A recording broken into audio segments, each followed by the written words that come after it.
Bonsoir tout le monde et bienvenue à cette nouvelle vidéo. Aujourd'hui, on entame la troisième phase de la pharmacocinétique qui est le métabolisme des médicaments. Après leur absorption, les médicaments sont distribués dans différentes zones de l'organisme. Certains médicaments ne subissent pas de biotransformation et sont éliminés tels quels, mais la plupart en subissent. Premièrement, comme définition, la biotransformation correspond à la transformation enzymatique d'un médicament en un ou plusieurs composés, dites métabolites, qui peuvent être actifs pharmacologiquement, inactifs ou parfois toxiques. Deuxièmement, le lieu du métabolisme. En premier lieu, donc le métabolisme se déroule au niveau du foie.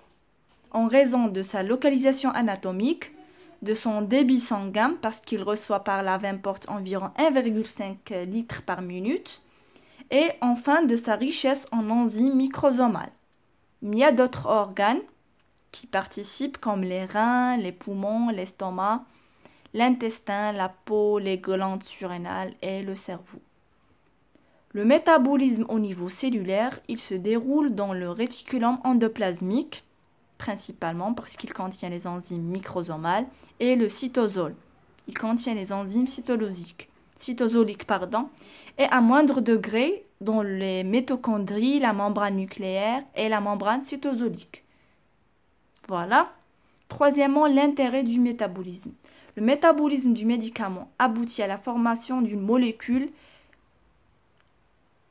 polaire, plus polaire. Donc, il diminue la liposolubilité et augmente l'hydrosolubilité de la molécule.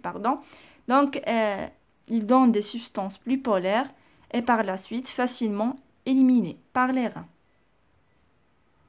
Ensuite, les conséquences du métabolisme. Donc, le métabolisme des médicaments aboutit à la formation d'un métabolite inactif à partir d'une molécule active, comme phénobarbital en hydroxyphénobarbital, ou bien la formation d'un métabolite actif à partir d'une molécule qui était initialement inactive, comme spironolactone en convérone. Ensuite, la formation d'un métabolite actif à partir d'une molécule active. Voilà l'exemple. Et enfin, la formation de métabolites toxiques réactifs à partir d'une molécule active. C'est l'exemple de paracétamol. Le métabolisme de paracétamol donne un métabolite toxique qui est le N-acétyl-B-P-benzoquinone imine, NAPQI. Donc cette molécule est cytotoxique, donc elle est responsable d'une hépatite cytotoxique. En cas de surdosage par le paracétamol, le système de détoxification se trouve saturé et dépassé, d'où l'apparition de nécrose hépatique. Donc attention, le paracétamol est toxique. Le métabolisme plutôt. Maintenant, on passe aux voies métaboliques. Les voies métaboliques. On distingue deux grandes phases dans le métabolisme des médicaments. La phase 1, c'est la phase de fonctionnalisation, et la phase 2, la phase de conjugaison. Bon, je sais, je lis vite, mais la vidéo se coupe, c'est pour ça. J'ai fait déjà 3 vidéos avant, et au milieu du cours, elle se coupe. Je ne sais pas pourquoi, c'est pour ça je vais vite.